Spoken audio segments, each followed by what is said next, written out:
SEO is dead. क्या आप लोगों ने भी चैट जीपीटी जैसे एआई टूल्स के आने के बाद ये अल्फाज इंटरनेट के ऊपर काफ़ी लोगों से सुने हैं? अगर सुने हैं तो मैं आज इसी बात को क्लियर करूंगा और उसके बाद मैं इस चैनल के ऊपर एक न्यू कोर्स अनाउंस करने जा रहा हूं जो कि एसईओ 2024 होगा।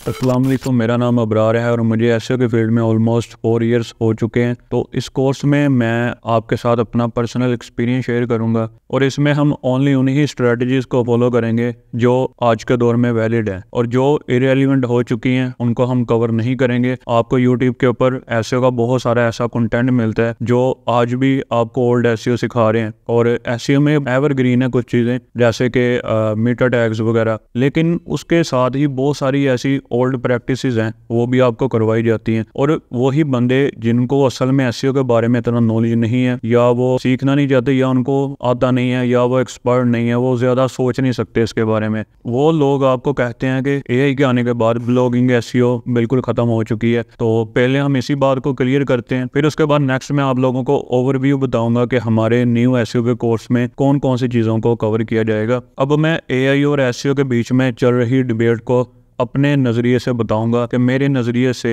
ये असल में एसईओ का फ्यूचर कहां पर जाने वाला है और एआई इसे इफेक्ट कर सकता है कि नहीं कर सकता। इसे समझने के लिए हमें थोड़ा हिस्ट्री में जाना पड़ेगा। हम ज़्यादा दूर नहीं जाएंगे क्योंकि जो एआई की हिस्ट्री है ना वो बहुत ज़्यादा ओल्ड है। उसे आप मज़ीद इंटरनेट के ऊपर सर्च करें और एआई की आप हिस्ट्री को एक्सप्लोर कर सकते हैं। तो मैं यहाँ पर एआई की उस हिस्ट्री की बात करूँगा जब से एआई आप लोगों के बीच में आया, वो कॉमन हुआ, हर बंदे के यूज़ में आया। ये बात है नवंबर 2022 की, जब ओपन एआई नामी कंपनी ने अपना एक चैट बोर्ड लॉन्च किया जो एआई के ऊपर बेस्ड था। उसका नाम चैट जीपीटी था। तो उससे पहले भी एआई के बहुत सारे टूल्स थे मार्केट में जो आर्टिकल्स वगैरह लिखते रहे। तो जैसे मैंने बोला कि इसकी जो हिस्ट्री है वो काफ़ी ओल्ड है, लेकिन यहाँ पर मैं बात करता हूँ चैट जीपीटी की। तो चैट जीपीटी जब लॉन्च हुआ आपको इंटरनेट पर इतना सारा कंटेंट देखने को मिला। चैट जीपीटी से लाखों कमाएं, करोड़ों कमाएं, ब्लॉगिंग से इतने कमाएं और चैट जीपीटी प्लस ब्लॉगिंग करें और उससे इतने कमाएं, फलां हर बंदे ने वीडियो डाली इसके ऊपर। अब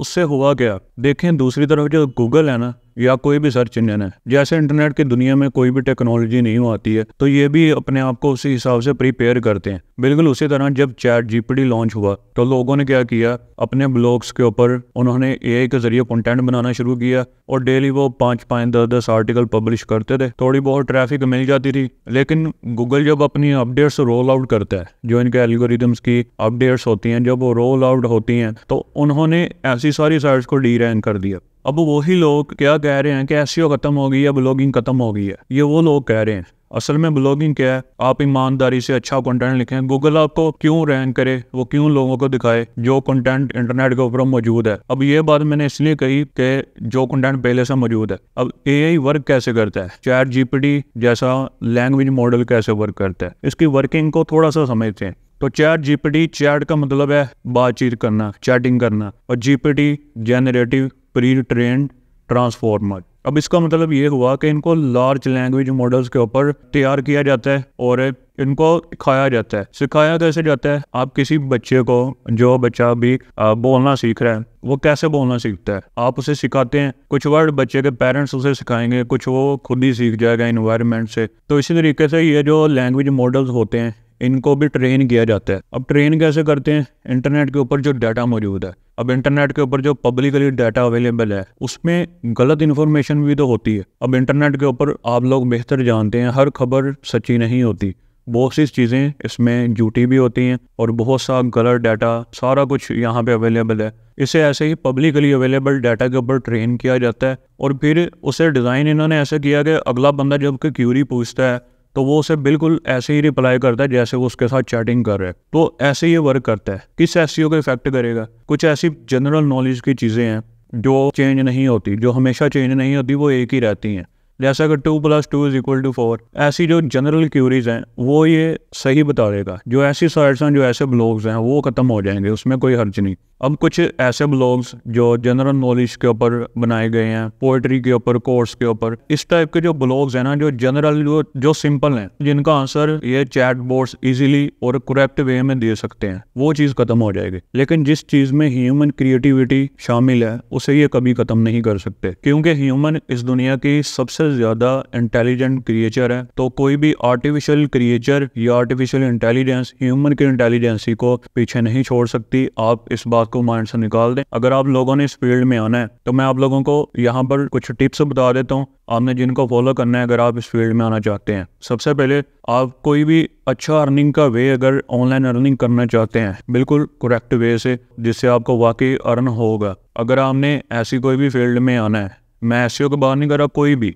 आपको कम से कम 6 से 10 माह का अरसा लगेगा। 6 से 10 माह के अरसे में आप अच्छे से ट्रेन होंगे। मैं अर्निंग का नहीं बोल रहा, इतने देर में अर्निंग स्टार्ट हो जाएगी, लेकिन हो भी सकता है। अक्सर लोगों का होता है वो जल्दी चीज़ों को पिक करते हैं, वो जल्दी सीखते हैं। जिन लोगों को पहले ही इसके बारे में थोड़ा बहुत नॉलेज होता है, हाउ नाउ होती है, तो वो लोग जल्दी अर्निंग स्टार्ट कर लेते हैं। लेकिन आप अगर स्क्रैच से स्टार्ट करना चाहते हैं, कम से कम 6 से 10 माह आपको लगेंगे। आप तब मास्टर होना स्टार्ट होंगे, उसके बाद आप अर्निंग वाली साइड पे जाएंगे।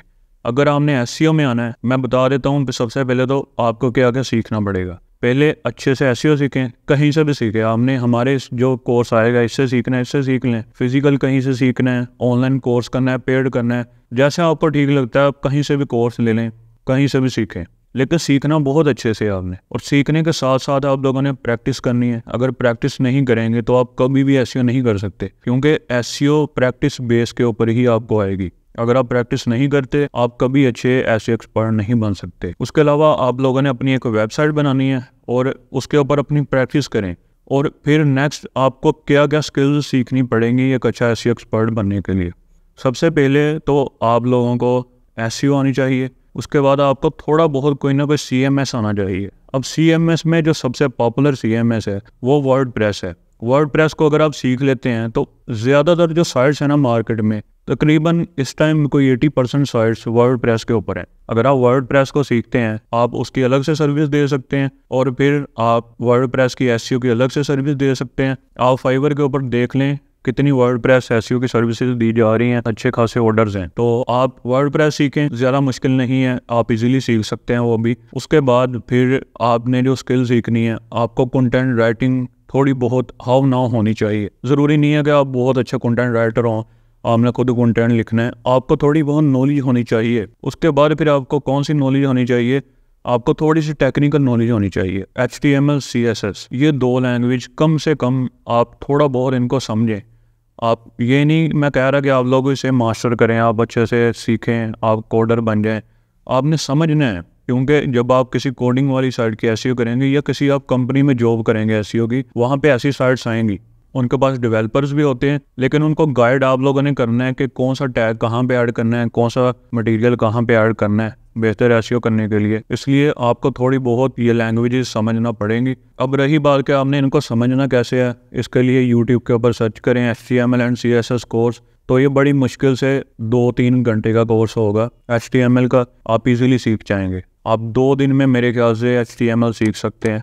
फिर CSS 1 वीक में आप इन दोनों चीज़ों को सीख जाएंगे, और आपको ये आपकी डिजिटल जर्नी में बहुत ज़्यादा हेल्प करेंगी। और अगर आप यूट्यूब से नहीं सीखना चाहते, आप एक अच्छे वे में सीखना चाहते हैं प्रैक्टिकली, आप एक साइट है w3schools.com, उसके ऊपर जाएं, वहाँ पे बहुत सारी लैंग्वेजेस सिखाई जाती हैं। आप HTML CSS से स्टार्ट करें तो आप बहुत ही इजीली और जल्दी सीख जाएंगे। तो ये सारी बातें रही एक तरफ। अब हम अपने कोर्स की थोड़ी सी आउटलाइन को देख लेते हैं। हमारे कोर्स में क्या क्या होगा जो मैं आपको सिखाने जा रहा हूँ। तो सबसे पहले तो एसईओ का हम इंट्रोडक्शन करेंगे, एसईओ को समझेंगे, एसईओ का मतलब क्या है, एसईओ होती क्या है, इसकी टाइप्स कितनी है, एसईओ काम कैसे करती है, ये सारी चीज़ें होंगी। फिर इन सारी चीज़ों के बाद हम जाएंगे प्रैक्टिकली। जब भी हम एसईओ स्टार्ट करते हैं, एसईओ हमेशा स्टार्ट होती कीवर्ड से, क्योंकि एसईओ में जो सबसे इम्पोर्टेंट चीज़ है वो कंटेंट है। हम कंटेंट की एसईओ ही करते हैं। तो एसईओ में हम अपनी टारगेटेड ऑडियंस को अचीव करने के लिए हम कीवर्ड रिसर्च करते हैं। तो हम कीवर्ड रिसर्च करेंगे सबसे पहले, और उसके बाद जो हमारा नेक्स्ट स्टेप होगा, हम एसईओ के डिफरेंट जो टाइप्स हैं उनको डिटेल्ड में हम समझेंगे, वो सारी क्या होती हैं और उनमें कौन कौन से फैक्टर्स आते हैं।